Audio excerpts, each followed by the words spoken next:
என் பேர் கீர்த்தனா. நாங்கள் மகாஜன வித்யாலயா ஸ்கூல்லேருந்து இன்னைக்கு ஃபீல்ட் ட்ரிப் வந்தோம். ஒரு 10:30 போல் வந்தோம். அதே டைமில் சிஎம்ஓ வந்து இரும்பின் தொன்மை அப்படின்ற நூல் வெளியிட்டாங்க.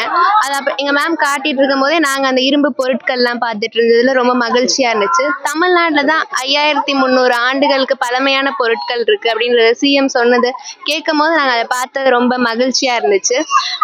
இன்னைக்கு அந்த திறந்த வெளி அருங்காட்சியகம் இங்கே இருக்க பொருட்கள்லாம் எடுத்த இடத்துலே வந்து அடிக்கல் நாட்டியிருக்காங்க. அதை நாங்கள் பார்க்க போறதுல ரொம்ப மகிழ்ச்சியா இருக்கு.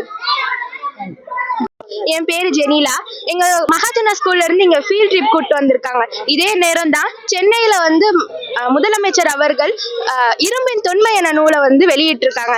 5300 வருஷத்துக்கு முன்னாடி எல்லாம் இரும்பு கண்டுபிடிச்சிருக்காங்கன்றது ரொம்ப பெருமையா இருக்கு. அதுவே நாங்க இப்ப நேர்ல பார்த்துட்டு இருக்கோம். அது பார்க்கும்போது ரொம்ப மகிழ்ச்சியா இருக்கு. இது திறந்த வெளி ஆராய்ச்சி என்ன திறக்க போறாங்க என்று நாங்க கேள்விப்பட்டோம். அதுவும் ரொம்ப ரொம்ப பெருமையா இருக்கு. இந்த கீழடி காண்டி 5300 வருஷத்துக்கு முன்னாடியே இந்த இரும்பெல்லாம் வந்து தமிழ்நாட்டுல தான் வந்து தோண்டி எடுக்கப்பட்டிருக்காங்கன்னு என்று சொன்னாங்க எங்க மேம். இப்பவே வந்து இப்ப மு.க. ஸ்டாலின் அவர்கள் வந்து பேசிட்டு இருக்காங்க. அது வந்து ரொம்ப பார்க்கும்போது ரொம்ப மனசுக்கு ரொம்ப நிம்மதியா அதுவும் பெருமையா இருக்கு. இப்போ வந்து எக்ஸ்கவேஷன் பண்ண பொருளை வந்து எடுத்து இங்கே வச்சிருக்காங்க. அதாவது அகழ்வாராய்ச்சி பண்ண பொருளை வந்து எடுத்து இங்கே மியூசியம்ல வச்சிருக்காங்க. இதான் பார்த்தோம்.